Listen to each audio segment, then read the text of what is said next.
In this video, we're going to find out which resistance bands companies are liars and which ones are telling the truth. So what inspired this video is that I made a review video of the Vector Athletic Resistance Bands. I bought like this fish scale hook thing to determine if the resistance was accurate. In the video, I told you to leave a comment if you want to see me test out all the top bands, and the response was huge.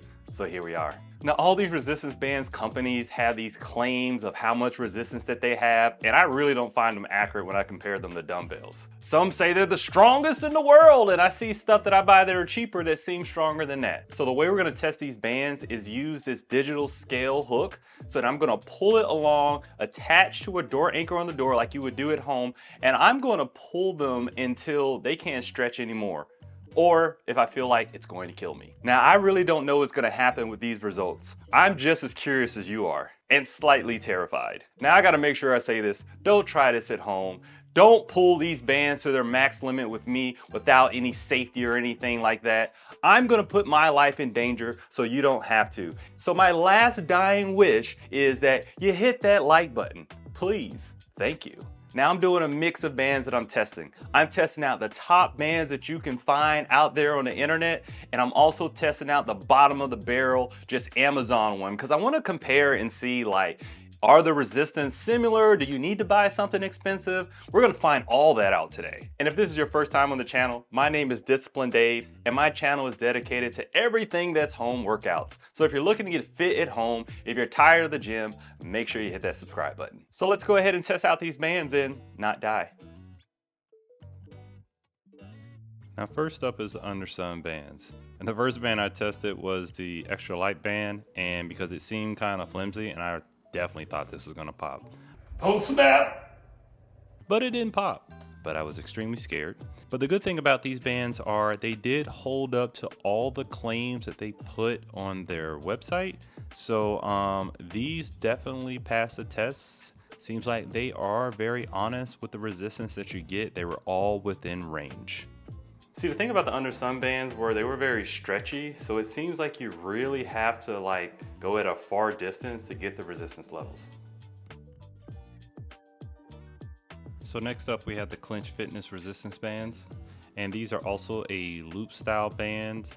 On their website they sell a lot of different ones. They do sell them individually and a lot of different accessories, but you can check out their website.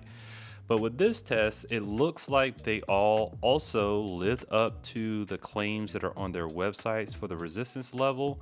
But I tell you that one of these bands, they really made me nervous. Check this out. I'm pretty nervous about this really light clinch band. It just seems very thin and it might pop, but I'm gonna do it for you. Hit that like button. Good thing the band didn't pop, it was just fine. But these bands felt very good, so here are my thoughts of them after doing the test.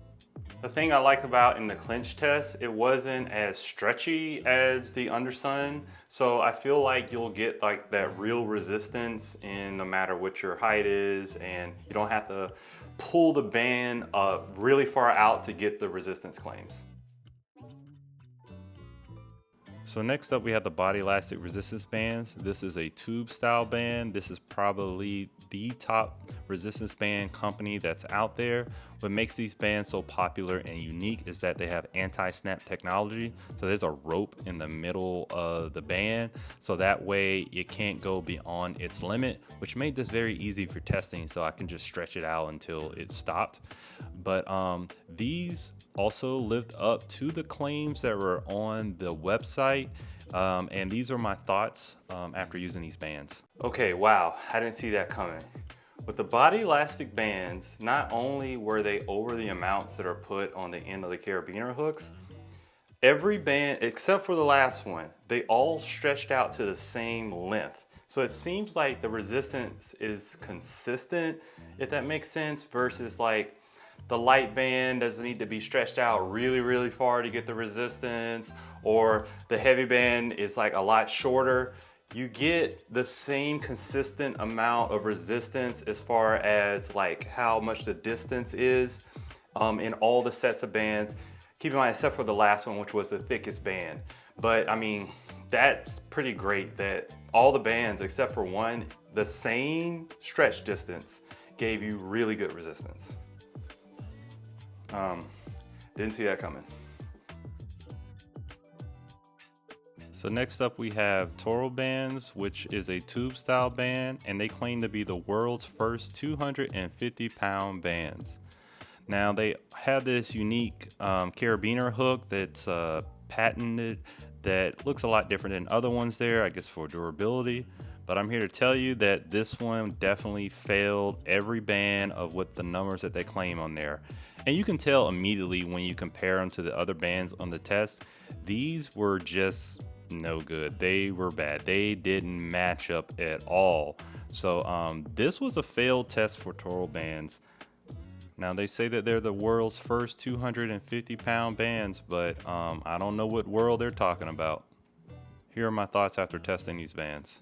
Yeah, Toral Bands failed miserably. I've recommended them in the past. I can't recommend these anymore. It's definitely not the resistance as advertised. And I'm testing it, comparing it to other bands. I'm sorry, don't hate me, but yeah, Toral Bands, their numbers are off. Next up, I got these a long time ago. I don't remember the brand name. I don't want to bash anybody out there. So this is just generic, cheapest ones I bought on Amazon. This is probably like the first set of bands that I got, and you could probably relate if you're just getting into bands or you're just trying to buy the cheapest. So Amazon El Cheapos. Okay, I just noticed this as I began this test here. Every band says 30 pounds, okay?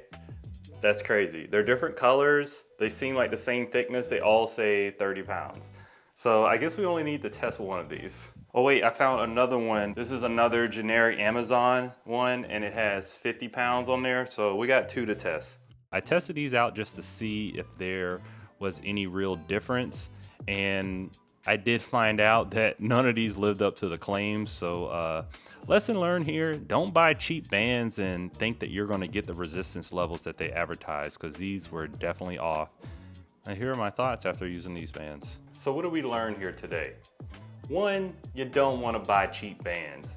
2, don't judge a book by its cover. And 3, make sure you subscribe to the channel to make sure that you know that these bands are accurate. If there's any bands out there that you want to see me test, leave a comment below and I'll make sure I do that for you. But in the meantime, if you're looking for good sets of bands that I've tested, go ahead and check out these two. These are the Bodylastic ones that did really well, and the Vector bands.